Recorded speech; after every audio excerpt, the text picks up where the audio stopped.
Hello, once again. Welcome back to Entertainment ReCast, the podcast offshoot of our YouTube channel, Entertainment Rebooted. I am joined, as you probably can already guess, by my esteemed co-host, the one and only DJ. Say hi, DJ. Hello. All right, DJ. Today's topic, we're going to be talking about streaming. Specifically, is it the future of film? Is it the future of entertainment as we know it? Or do you believe that it may be doomed? Let's go ahead and get into that. DJ, what are probably some of the immediate thoughts that come to your head when we talk about streaming, the impact on movie theaters specifically, and the future of streaming? Okay, so I have some notes here. So this is an interesting one because cinema and film and entertainment in general has changed a lot over the years. So real quick, I just wanted to kind of hit on one of my favorite points of history on this, and that's when VHS was made. Okay. So when VHS came out, there was a huge movement of the industry that was like, this is going to ruin theaters. Because movie theaters had a stranglehold on media for a long time. Before VHS, you had other forms of media that tried to take over. You had beta tapes and other things that tried to make film relevant. VHS was probably the cheapest one that everybody could get a hold of. VHS was the first time that they came up with a media source that the average person could affordably get at home. Yeah. They were relatively cheap to make in comparison to other forms that they had tried to do. VHS took off, and there was a big scare that it was going to destroy movie theaters. And one of the things that the movie theater industry in general made out with the film industry was like an exclusivity deal. Right. We get 90 days or whatever it was before anything we release in theaters can hit home video. Right. And it was a large enough window that people would have spoilage or be ruined if they didn't go see it in theaters. There's a lot of arguments to be made as to whether the exclusivity deal was actually necessary. I am on the side of it wasn't, but there's a good reason for that, but it's a little different than today, and that is because the quality of VHS does not match theater quality. Right. Sound and visuals are significantly better in the theater than they were in VHS. You could see it with other people, and you could experience it as a group still. It was still a better way to do it. That, as media at home gets better and better and better, that gap gets smaller. Mm-hmm. Streaming is a whole different animal because at least one of the biggest things that makes a difference between these two mediums is cost to entry. Right. A VHS tape could set you back $20-$25 for a film. Well, yeah, if you adjust for inflation, probably. Yes. Yeah. A lot of people would watch the films they already wanted to see in theaters and then would buy VHSs of ones either that they weren't quite as big on or ones they really liked in theater so much they wanted to buy a copy of it to keep. Right. That was pretty common. That survived into the DVD and the Blu-ray era. It's very common. People will buy copies of films they enjoy a lot that were in theaters because they want to have a copy for themselves to watch later, for posterity, to show their kids or family, hey, look at this movie I used to like. This is fun. Very few people will actually ever really do it, but it's there. A lot of us I'm kids. one of those people. Yeah, well, and a lot of us '90s kids, especially, but '90s, early 2000s, kids that grew up in that era, grew up watching the shows and films that their parents watched on now that they were available in media.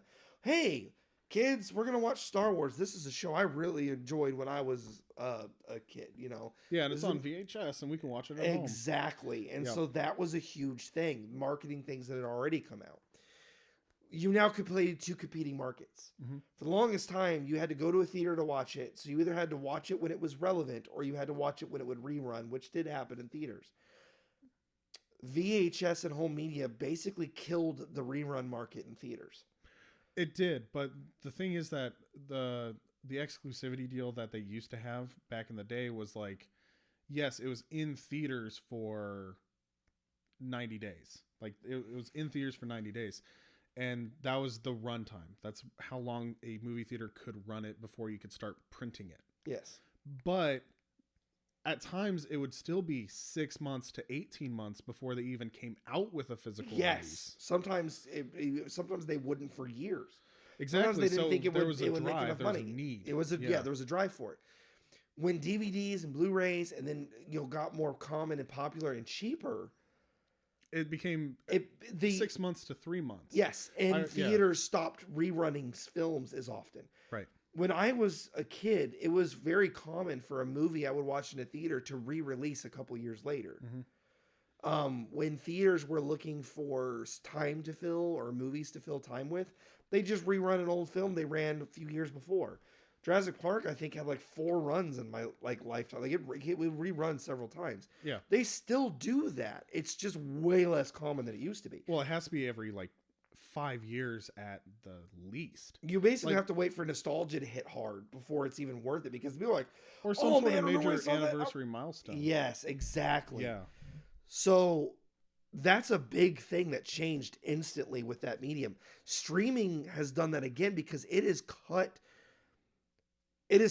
the time down to where you don't even have to own it anymore. You just get a streaming service and you can just have right to your door delivery, like freaking whatever. That's actually a bad use of phrase, because Netflix actually literally used to do that on your screen in 5 but seconds. Yeah, you can have it on your screen in seconds. Yeah. And you can not even have it. You can be sitting around the table one day and people are like, "Hey mom, we really want to watch that new Marvel film we didn't get to see in theaters." "Oh, okay. Let's go. I'll go subscribe to Disney Plus for a single day. We'll watch it and then cancel a subscription, never use it again." Right. And a lot of these streaming services have this thing where you have 7 free days and stuff like that. So you have somebody who literally be like, "Guess what, Jimmy? I'm using your 7 days because I just made you this random email account." So yeah, you have that going on. But the other thing too is that a lot of films will release simultaneously. They have that where it's not necessarily the big major ones. The Onion, thankfully, or the Glass Onion, it released on Netflix and in theaters at the same time. Yeah, but thankfully that doesn't happen a whole bunch, especially after the fiasco with Black Widow. Well, that almost feels like an experiment. You know what I mean? Yeah. Hey, let's release it in theaters and at home at the same time and see how well it does in either location. That seems an awful lot like they're trying to game it a little bit. It was a very costly gamble, though. Yes, if you remember right. It was. Scarlett Johansson, if I remember right, sued Disney because of how much it suffered in the box office as a result. And the thing here, and here's the other thing too about streaming that people don't necessarily think about right away, is that streaming has a draw away from the box office, but you can't immediately turn around and put the revenue at the foot of the proper film necessarily, because it's a overarching subscription cost. That's the thing about streaming services is they what they do is they track how many people are watching. That's why Netflix has their top 10, right? They're tracking the views for shows. It changed the model. So in theaters, it's a direct cost ratio. Yeah. The film makes exactly as much money as people watch it. The more people watch it, the more money it makes. Streaming services is different. It's about subscriptions, retention. So what you're trying to do is you're trying to keep as many people subscribed to your service as possible for the least amount of content you can give them. Right. What you're trying to do is you're trying to serve as large an audience as you possibly can with a very small amount of content. So your goal is to keep things short, sweet, to the point, and keeping them from canceling their subscriptions. So you don't want to make too much content because you're losing money. Everything you make is going against your subscription services. Mm-hmm. Everything you make is a negative balance. Everything you create is hurting you. So it behooves you to get pre-made content from somebody else, or to make as little content as absolutely possible to keep them subscribed for the entire month. Right. So what you're trying to do is give people 7 days of content to keep them subscribed for a month, is basically what you're trying to do with a subscription service. Right. That is very hard to do because people get wise to that, and for a while, I think they have this idea that people won't just cancel every month. That would be insane. They do. People will cancel the subscription, wait for the shows they want to build up, and then go re-up and then binge them. Yeah. Disney Plus So Netflix figured this out early, and they just created all their shows as bingeable shows.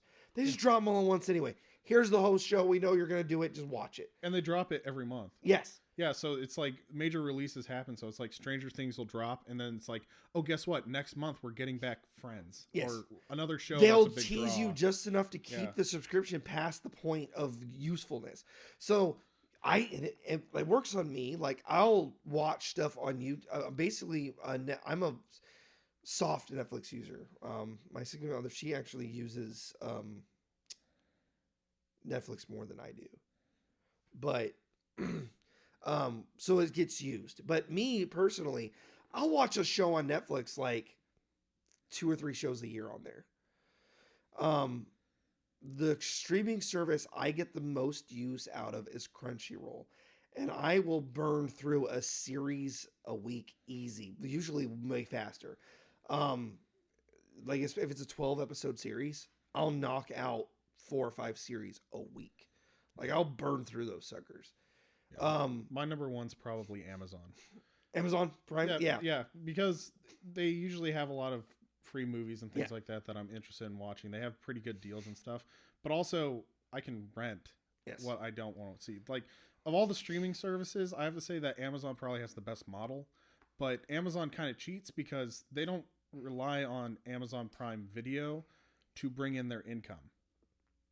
That's true. It's a draw, but it's not. Also, what they do is they let you add channels onto it through other services, so they act like a old school. Hub. Yeah, it's a hub. That's a different model too that can work. My issue really with streaming services is actually, I think, the same issue that the streaming services themselves have. They're a great idea and they're really user friendly, but they're not profitable. And because they're not profitable, they backhand onto the people because it kind of hurts everyone. The company doesn't make money because they're having to make content to keep you subscribed to a channel. The idea I think they had behind this is what happens with what used to happen with most streaming services in general. Any kind of subscription service. People would pay for a subscription service that they would not use as often as they pay for. Yeah. You pay for WoW. You'll pay $15 a month, and you'll pay for 3 months, and then not play for 3 months, and then but you're paying for it the whole time. Right. A lot of that's where they make their money. They make their money on people paying for content that aren't watching it. They don't want you to watch their content. They want you to pay for it. That's the thing. Streaming makes the most money when nobody's watching your stuff, but they're subscribed to it anyway. Right. The problem with a lot of subscription services is they worked in the past because people would subscribe to things they don't watch or use. Subscription services for television has the opposite effect. People will pay for it and then share it with 50 people. And so a ton of people are watching it and no one's paying for it. Well, and the other thing is that there's been a flood in the market. Yes. Like, that's the other thing too, is a lot of the different channels and stuff like that, the studios started thinking, oh, streaming's the future because everybody likes Amazon and everybody likes Netflix and everybody likes Hulu. But that was because there were 3 hubs. And each person would subscribe to a specific hub. Entertainment does not work well. So it's funny because I'm a big, what's called like the free market person, right? Like competition inspires greatness. Heavy competition inspires greatness. That is always true in any industry. But how you divide the competition matters greatly. Entertainment, I think, works better with minimum platforms, but high volumes of competing material. Exactly. This is the problem we have in the console market for video games is a great example of this. You have 3 major players in the console market. Every time they've tried to go past 3, it always collapses and breaks. Well, or one of them dies. Well, yes. It's actually one takes the place of another one. Yeah. It's 3. It's been 3 for like virtually eternity. Well, as far as consoles, but you also have like PC gaming. So PC like gaming 4. is a different animal. But you can put that in there too. Yes. But when it comes to the console market, there's always 3. Every time you add one, it either gets knocked out or takes the place of another one. Right. The reason for that is people don't want to have to own 16 different consoles to play games. It's an affordability problem. Right. They want high quality games to play. They care less about the console it's on unless there's significant feature differences between the consoles. So what they do to stay relevant is they add new features to the consoles to stay relevant. Right. PlayStation went heavy into streaming and went into VR. Microsoft went into planned services, and Nintendo made themselves incredibly mobile and approachable. That's how they won each of their markets. You add anybody in that and it fails. The movie market's the same problem. If you have 50,000 streaming services to watch the shows I want to watch because everybody's got their own shows, it's the same problem cable had. I'm paying. The reason cable died is because you were paying $200 a month for 5 channels you actually watched and 50,000 you never touched. Yeah, as of 2022, the average cost for cable is actually $217.42 a year. Okay, so compare that to what for streaming now? Compared to streaming, let's just say that you get the major 3. All right, let's go Netflix, Amazon, Hulu. All right. And let's just say that you're going with the cheapest option, so you're going to go with ads. Netflix is $7. Amazon is $9. It's $14.99, I think, if you have like it by itself. Yeah. It's $9.99, or it's $9 if you include it with like an Amazon Prime membership. I may have that backwards. But anyway, $15. Let's just go with 15. And Disney Plus is $8 with ads. Yes. Which with ads is a good comparison because you have ads with cable. With cable. So you could pay $217.42 a year for cable with ads, no matter what, and you don't get to pick everything that you get to watch and nitpick things. Netflix, Amazon, and Disney Plus, you have the ability to pick. You have the premium options and these premium services and stuff like that, even with ads, and you're paying, let's see, I'm terrible at $30. Well, that's even better. If even you take like YouTube TV, which is a streaming platform service for traditional cable style content. Right. You get traditional cable options through a streaming service. That is $70 a month, I think now. So you're even paying half that to get the big 3. You could then add Paramount, CBS, and because Nintendo, sorry, might as well. Disney has all of your Fox, ABC and Fox content are all included in that, as well as Disney stuff. Yeah. So you now got some of the big channels you had from cable there. Yeah, and they drop it on Hulu. The other big ones are CBS, NBC, and CW. CW's Warner. They don't have CW they have Max. They're on Max. They're on Max. They're on they're on Max because they are owned by Paramount, HBO, and all that stuff. Paramount has Paramount Plus. Paramount has Paramount Plus. You could get Paramount Plus, the CBS streaming one, and probably Hulu and a couple others, and still be paying less than cable and get what you want a la carte. Exactly, and that's the thing. Is like it is with ads. And you can pay more without ads, but that's still comparable because now you're getting a premium service cable doesn't offer. Cable doesn't offer adless. You do get like ad skipping with some of them, or you get like recordings so you can skip through the ads.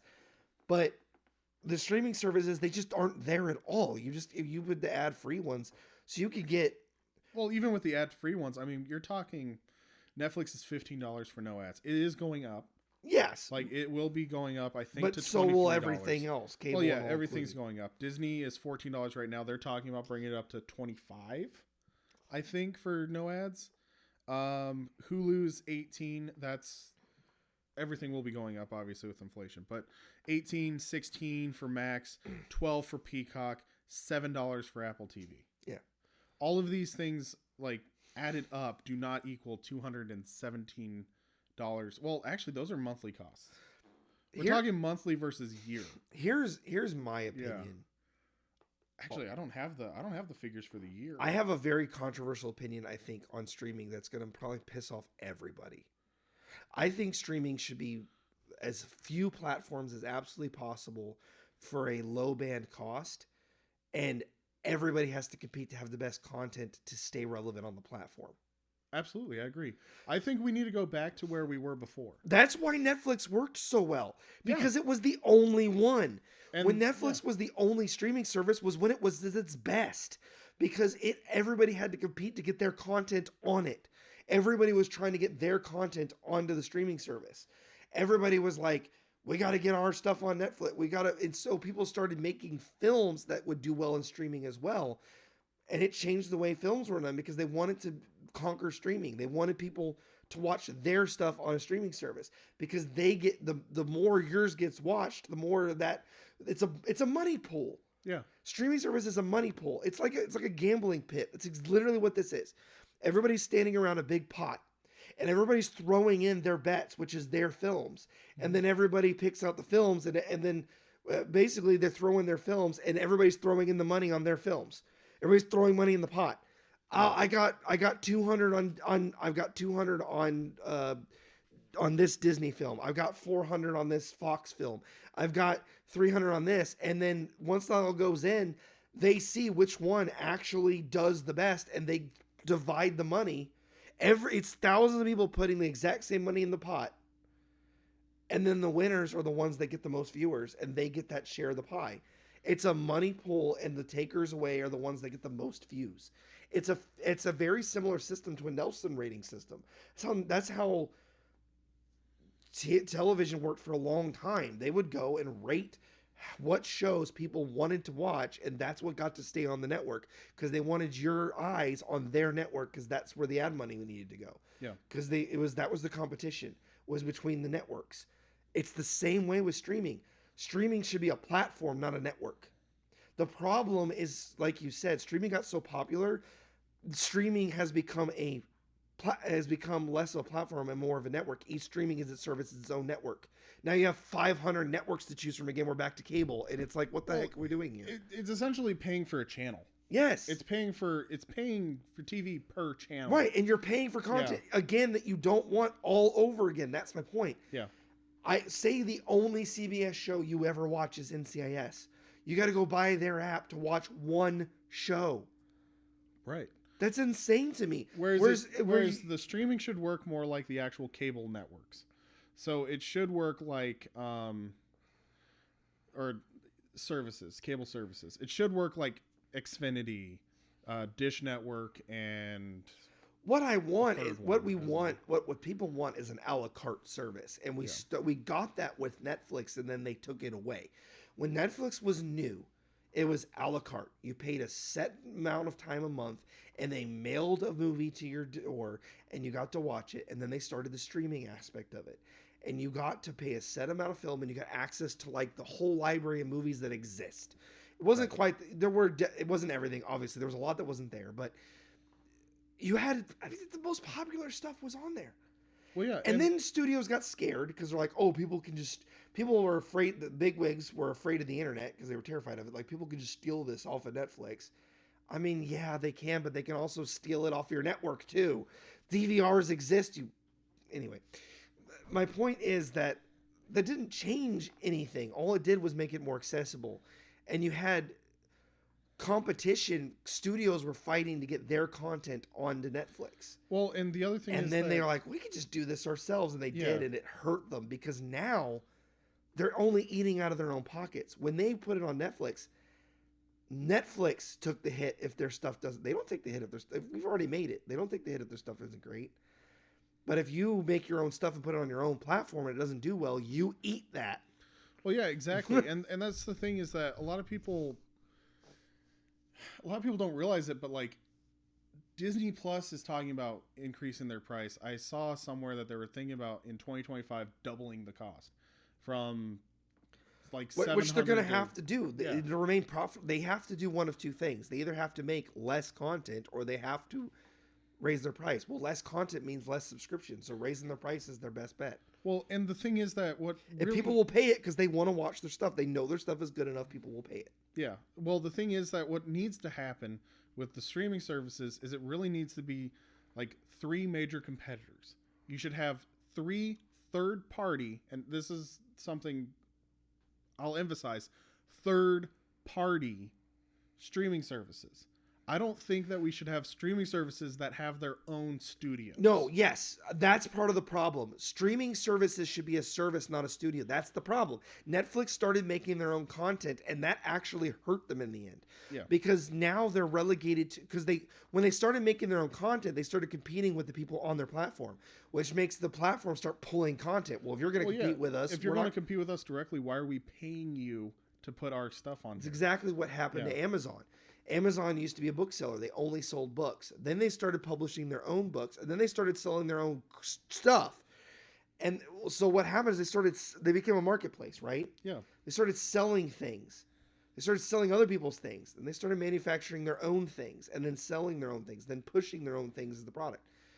When they started making their own stuff, Amazon branded stuff, you are no longer a distribution service. Yeah. You are now a competitor to all of the people that sell on your platform. Now, you can make that work. Amazon did it by not relegating their stuff as a higher priority. Well, and that's they do not sell. They don't push their stuff down your throat. Yes, they do. They don't. If you go on Amazon, they have Amazon Basics and stuff like that, like Amazon branded stuff. Oh yeah, well no, but, not like Amazon. I'm talking Amazon Prime Video. Oh no, Amazon Prime Video. No. They have their own studio. They have their own stuff. That's what I'm saying. Yeah. I'm talking about their Amazon the selling site. Oh yeah, made it work because they don't shove their stuff down your throat. No. If you look up on Microsoft, if you try to go into Edge and look up Chrome, you get a pop-up that says, "Are you sure you want to switch to Chrome? Try Edge. It's great." It circumvents their competition. If you go into Amazon and search Google Nest, it doesn't give you the Amazon equivalent and say, buy this instead. It actually gives you what you want and then has that as the second option.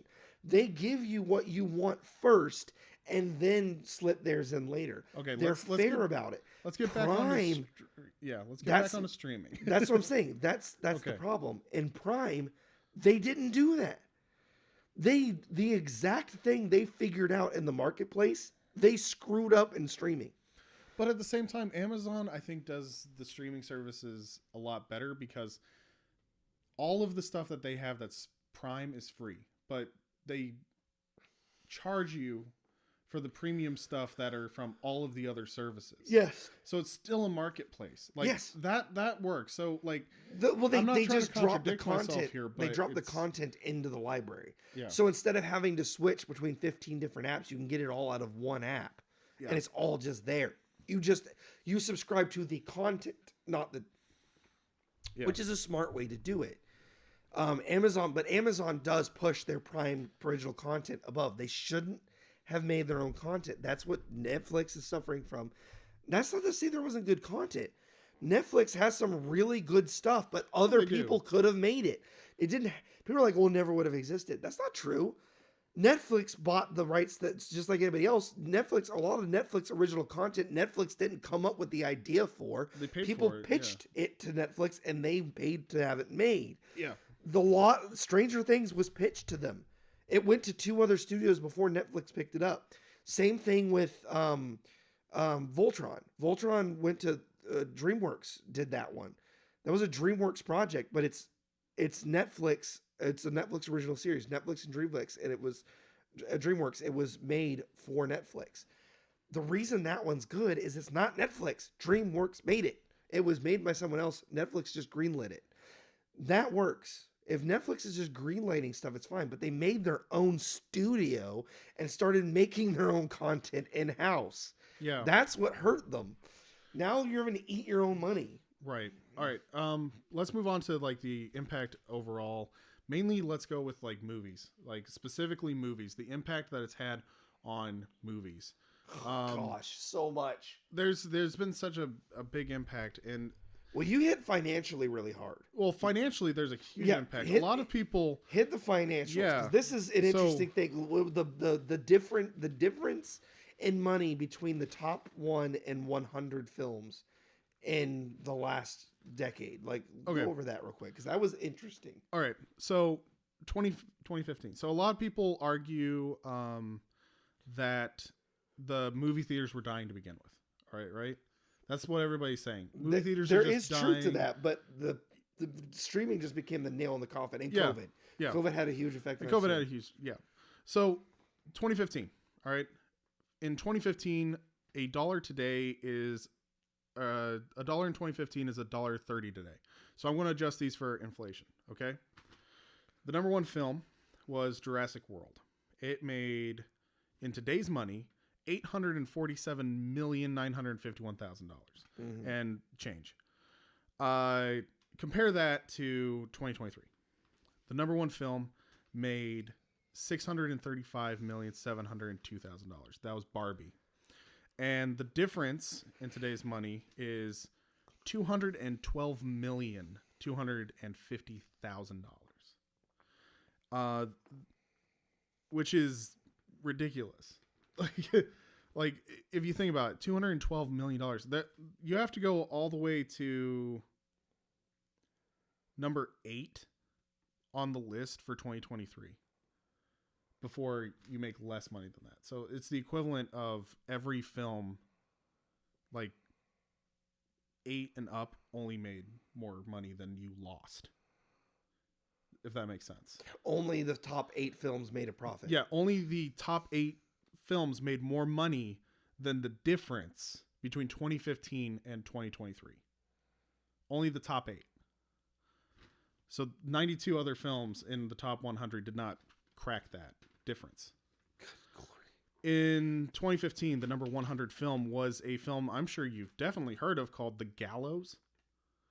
So this isn't even like a huge film.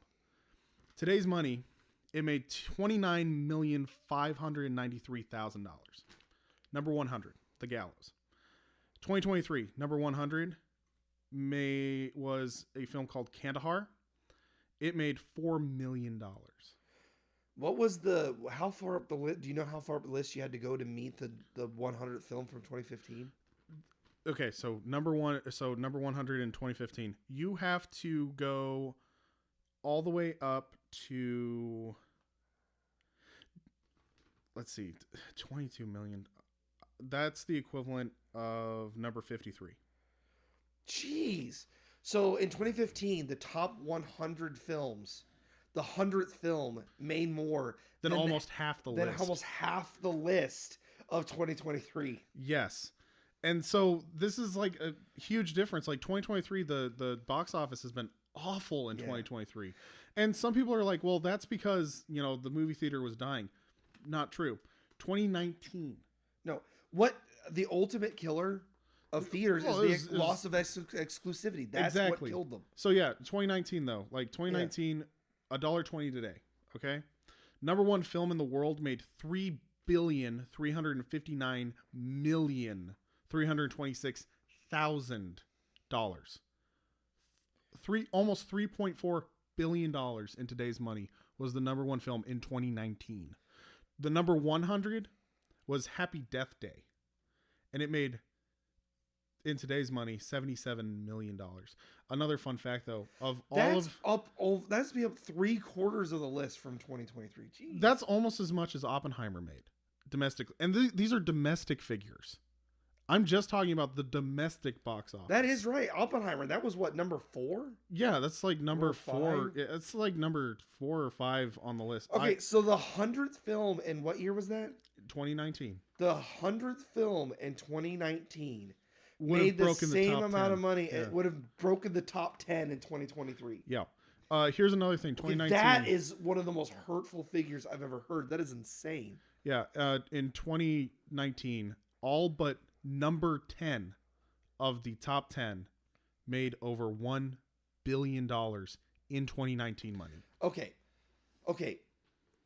So another thing we have to hit on before we close up is COVID. That's a big factor. Well, yeah. So COVID hits, and what ends up happening after COVID is that's actually when all of the streaming services really started coming out, and all of the studios renegotiated their exclusivity deals with theaters. Yes. So in 2019, that's a big thing. So here's an important thing. Yeah. People say movie theaters were already dying. There's truth to that.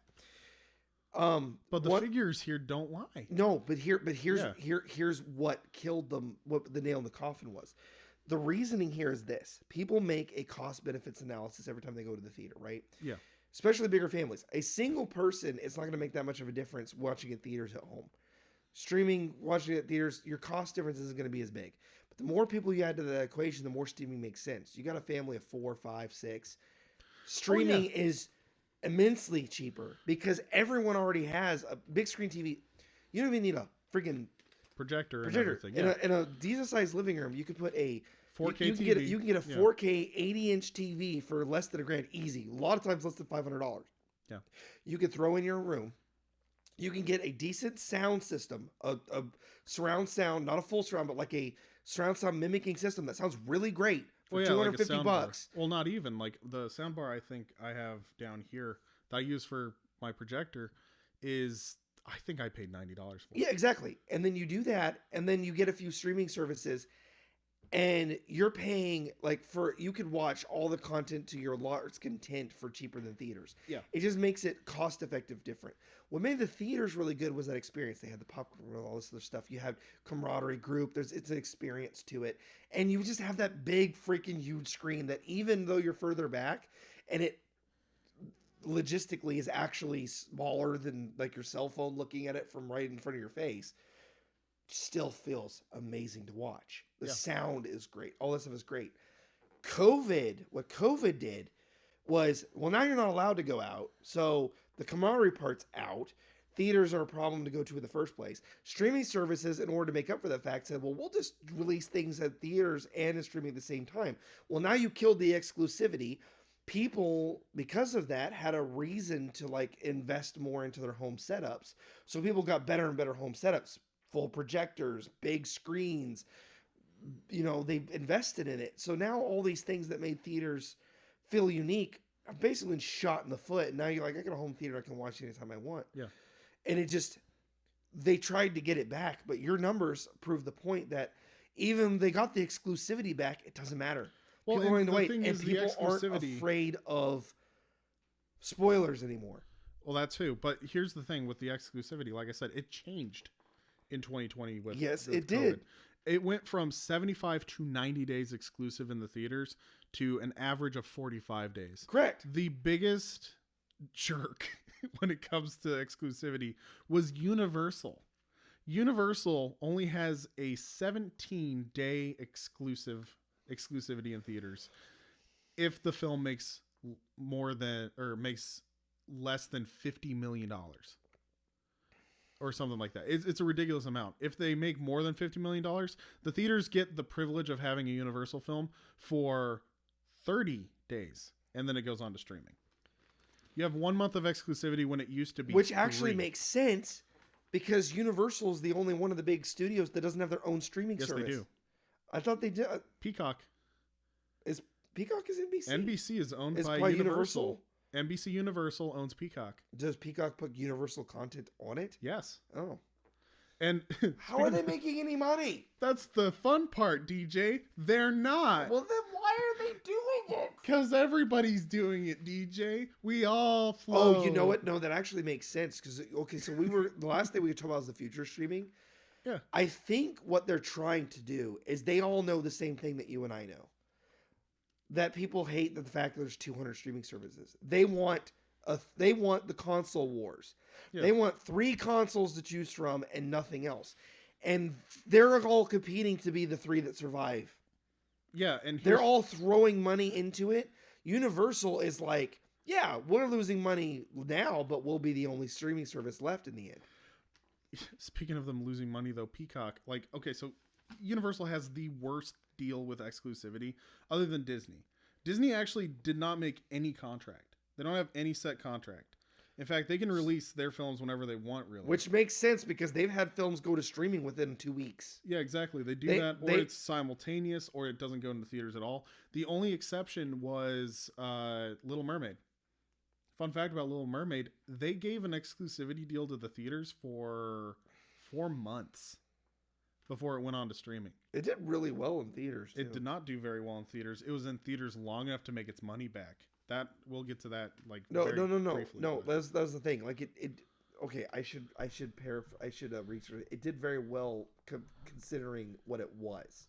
Yeah, it made money off of its name. and its controversy that was surrounding it. Once people went and saw it, word of mouth killed that film really fast. Yeah. But anyway, yeah. So Peacock, though, Universal being jerks, Peacock's streaming service, in news recently that came out this week in October is when we're filming this. Peacock lost $651 million between April and June. And in the summer months, July to September, I believe is what it was, is $565 million were lost. They are estimating a total loss outlook of $2.8 billion as of October 26th. The only thing I can think of is they just want... The problem is interface usability is what's going to be the most problem. Netflix still, as far as I'm concerned, has the best technical platform for streaming. Yes, I think that they've been Netflix around the longest. They've figured yeah. out all the nicks because they have a lot of patents on things that other people can't reuse, and they have to wait to use it. Like they got the rewind button way before anybody else because they did it, and nobody else could do it right away because they had to fight and see if it was patented or not. They're leading the way when it comes to streaming, and because they've been around longest. And second is easily Amazon.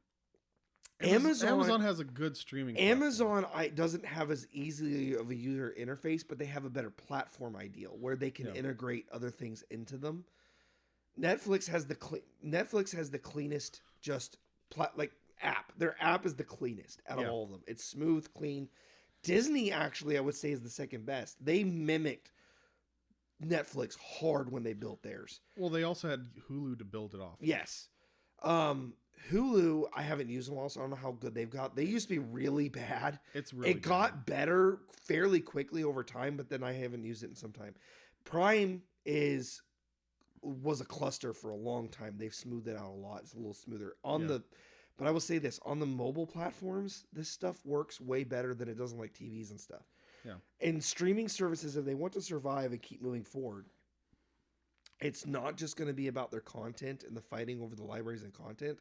It's going to be about user interface and ability. They're going to have to be smoother and cleaner interfaces than other people. Crunchyroll and Funimation ran into this exact problem. They're both now owned by Sony. Sony owns them both. Yeah, and they're both still running, right? And they're both still running because they're slowly moving content over. Crunchyroll, they're killing Funimation because Crunchyroll is a better platform. They both do the exact same thing, but they got them both and said, bye, Funimation, goodbye. They bought them first. It was Crunchyroll. Funimation used to control. Funimation pulled out, built their own platform. It was garbage, but they had the exclusive content. They were then bought back by Sony, and then Crunchyroll was bought by them next, and they immediately moved everything back to Crunchyroll because it's a better app. That is going to matter a lot in the future, is how easy and good your app is to use. It's going to matter a lot. And when this war comes to a head and people start fighting over who gets to survive, because it's going to happen, streaming servers are going to start dying. Either because they won't make it or their studios will kill them because they're not profitable. Exactly. I think that's what's going to end up happening. I think that what's going to happen is if Peacock will probably be one of the first to go just because $2.8 billion is ridiculous. They'll kill it. They'll kill it and they'll go, hey, Amazon Prime, how would you like all of Universal's content at a discounted rate? You just pay us and we give you all of our content. Yep. And what will happen is that eventually each streaming service will die and then get moved over into another one. Like, I think that Hulu will probably get killed off and moved into... I would love for Hulu to die because when it was brand new, it was pretty solid, but because it was one of the earliest streaming services that came out. Yeah. But it was still a cluster in its user interface, but it had a cool library. Now it just can't compete with the other ones. I think the big three you're going to end up with is going to be Netflix, Prime, and Disney Plus. Yes, it'll be Disney Plus, Hulu, Netflix, and Prime. Those are going to be the three that are left, and Amazon and they're just going to fight for exclusivity like the consoles do. Yeah. They're going to have, we have all of the this show. Universal We movies. have this show. We have these movies. Exactly. And that's what you're going to end up with. And then everybody's going to buy all three of them. They're going to be a lot more expensive, which is fine. You're going to end up, they'll be like $30 a piece or whatever. Well, even more than that, I think. Probably. I think it'll probably end up being and like $40. People will buy the one that they like, and their friends, what'll happen is like family will like each buy the one they like and share it with each other. That'll probably be the case, yeah. And then they each use the the account separately because the only way they're going to make it cheaper otherwise is to force you to only be able to use it one like account login per person, like which is what they did originally. When they originally did it, they had a cheaper option, was like one device, but that it's not tenable anymore. They have to find a better way to do this, and I'm both concerned but also kind of looking forward to seeing what it turns into. I think that what's going to end up happening too is that the movie theaters are going to come back and they're going to start demanding better exclusivity rights again, and studios will have to bend the knee to exclusivity. I don't know if they will. They have to. Why? Because they can just stream it now. Because the thing is that if, let's just say that you try to cut out movie theaters entirely, you cut out the entire box office, you're still cutting out $80 million. Let's just say. Well, that's the thing. You're losing $80 million. They have to make the decision. It's always hard to tell for sure. But will all of those people translate into, the assumption is this, and this has been the assumption for a while, that every one of those people going to watch films and movies probably also has a subscription as well. Well, yeah, exactly. They're assuming both. But so yes, if you cancel theaters, you're losing out on double income. You're losing out on money. You're already paying for your streaming services. But you're going to lose out on double income if you literally take your streaming service and say, "Oh, we're going to make up the difference so that we don't need movie theaters anymore." I think that's why they're gonna raise. What I think they'll do is raise the money really high up front, so people will be like, "Oh," and then cancel movie theaters, and then you have to go to them, and then you're just like, "Well, it's cheaper than movie theaters." Like, make you forget the difference. Make you forget how cheap it used to be. They don't have to do it very long. You make it twice as expensive for a few months and then kill it in theater, start killing things in theaters, and people are like, "Oh, well, I guess I have to get streaming to do it." They're not going to put that much thought into it. They're just going to follow along like sheep. I guess. I think that what's going to happen is that because the way that the film industry has run for the last 100 years, they're going to go back more to the legacy of having an exclusivity in theaters, because people are more willing to pay $20 in a movie theater than justify paying $60 for a streaming service. I guess, but I think the future of theaters, really what's going to save them is going to be the 4D effect, is adding theater effects beyond the film, stuff that theaters can do.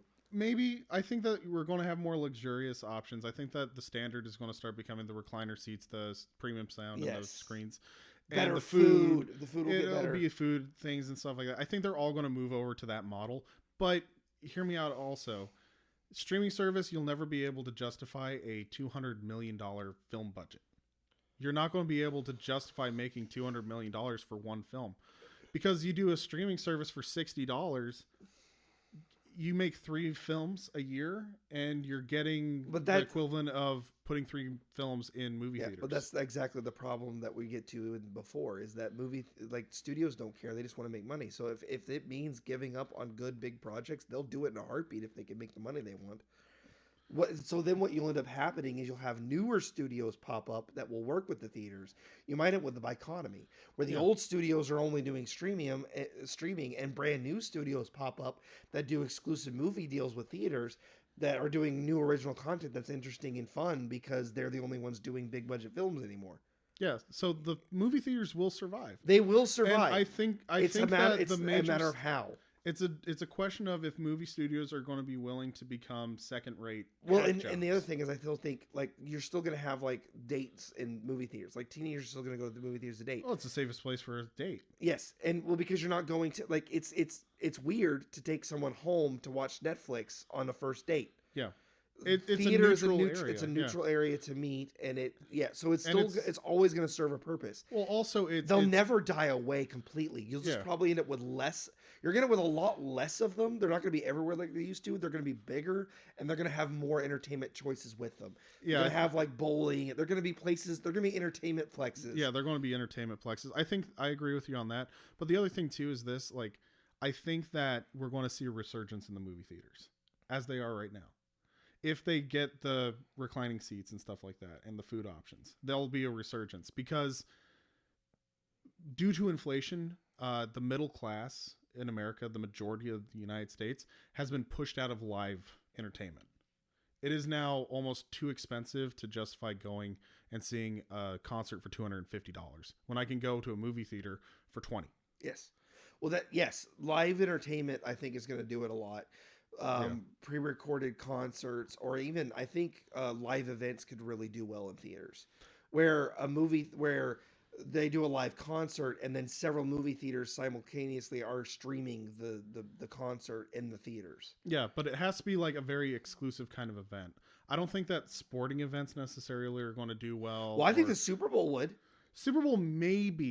The thing is that I say maybe because with a Super Bowl, you have to compete with the bars, you have to compete with the chains, you have to compete with Buffalo Wild Wings. Buffalo Wild Wings puts the Super Bowl up on every. But that's what I mean. TV. If you have a dinner theater like Marcus or B&B or a Alamo, Draft House. It's the same idea. Like you've got beer and stuff, and there's a bigger screen to watch it on. Yeah, but you're not necessarily going to pay a cover charge and then buy food when you can just pay for food at a. I know. Restaurant. I'm saying but I think that live events and live entertainment are going to become more mainstream and stuff like that. I think we're going to see more filming of Broadway productions, of concerts, and of stand-up shows and things like that. Places that already have limited distribution that they could work with to get exclusivity. They're going to look to someone else for exclusivity rights. That's what saves theaters more than anything is exclusivity. It used to be that way, but now that home theater experiences are so high, the only thing that really keeps the nail from fully going into the coffin in theaters is exclusivity, is having something. And I don't just mean I don't mean like necessarily even a contract to say you can't have it. I'm saying something the theater does or provides you don't get at home. Period. That's why the Entertainment Plex thing works. At home you may have a theater, but you're not going to have a theater and a bowling alley and an arcade and a pizza. You know what I mean? Yeah. Like that's where you're going to get it, is where you're offering things at the theater that you can't get at home. Because now, like we talked about, you can do a full setup, even a popcorn machine for pretty cheap. But can you get everything these newer theaters are going to offer? No, and that's where they're going to kick it. The lounger seats. Not everyone can afford those really nice, comfortable reclining seats. Right. They have whatever couch they can put. That's the furniture, the atmosphere. There are things they can do. Sound system. Yes. I'm sorry to say, but you're not going to be able to replicate a movie theater sound system. You can, but it's on a smaller scale. So it's not going to be the same. Yeah, that's what I mean. It's like you can't replicate a $10,000 sound system without spending $10,000 to do it. Exactly. So yeah, I think that movie theaters will continue to prevail, and I think that movie theaters will have a resurgence because of the cost of live entertainment. Movie theaters have remained pretty stagnant in their pricing because it's gone from $9.50 to $10.52. So yeah, that's in the last 4 years that it's gone up. But in relation to inflation, it's actually cheaper now than it was in 2019 on average, theater due to inflation. So it used to be the equivalent of $10.99 in like 2019. Now it's $10.53 average for a movie ticket. Exactly. So I think that movie theaters eventually will start becoming less, it's too expensive, to more, I get to go see something cool with my friends and have the experience in the social situation. Yep. Anyway, we went over what we were hoping, but this is such a complicated issue. There's so many things that are going on with this.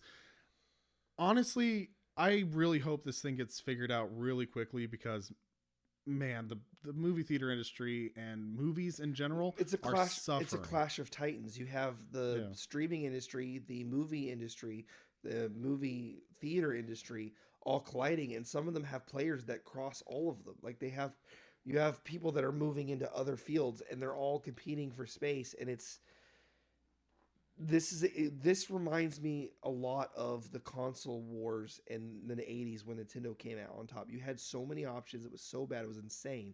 It became a mess. And Nintendo came in and blew it up by just putting out hard quality content and with exclusivity. And they gave a stamp of a guarantee of quality. That's what's going to take, is these people have to figure out where they fit in this whole scheme and find their niche and stick to it and not try to be in everything, man. Everybody's trying to do everything. Disney's been doing it for a long time now. They're just buying it. They're just becoming everything. The problem is when you become everything, you just become not good at everything. Yeah. And then you start losing your fan base. You start losing everything. The jack of all trades, master of few. Like Well, Disney's you no do longer 50 things, you're really good at 2 or 3 of them, and the rest just are there. Well, I mean, think about it too. Like Disney owns everything, but Disney in and of itself has not become an immediate seal of approval by parents. No, It's not necessarily quality content. It's not necessarily good, and it's not necessarily well put together anymore. Like Disney no longer has the pull it used to just because it's Disney. yes. Anyway, yeah, we'll continue talking about this forever. I think we'll wrap it up for now. That's kind of our thoughts on streaming the future. I think that the streaming future is kind of doomed the way that it is right now. Yes. Things will have to It's change. going to change. It's Yeah. going to die. It's just a matter of what it turns into. Does it turn into a butterfly, or does it just lay there as a corpse? Like, I don't know what's Yeah. going to happen. Yeah, exactly. So we'll find out in the future. Those were our thoughts, though. Let us know your thoughts in the comments. If you like this content, be sure to subscribe to this channel. We have a lot of stuff that is similar to this. Ring that bell for notifications so that you get all of our new videos, podcasts, etc., etc. If you like our thoughts and stuff like that, check out our Facebook page. We put our articles on this stuff as they're happening. We discuss the news. We discuss entertainment in general. And that's on our Facebook page at Entertainment Rebooted. Otherwise, be sure to share us with your friends. We are a growing community, and we want everybody to have good quality content, and that's what we're trying to put out. And speaking of quality content, put that in the comments too. We're always open to feedback. I think I've gone on long enough. So we will see you guys in the next video. Thanks for listening.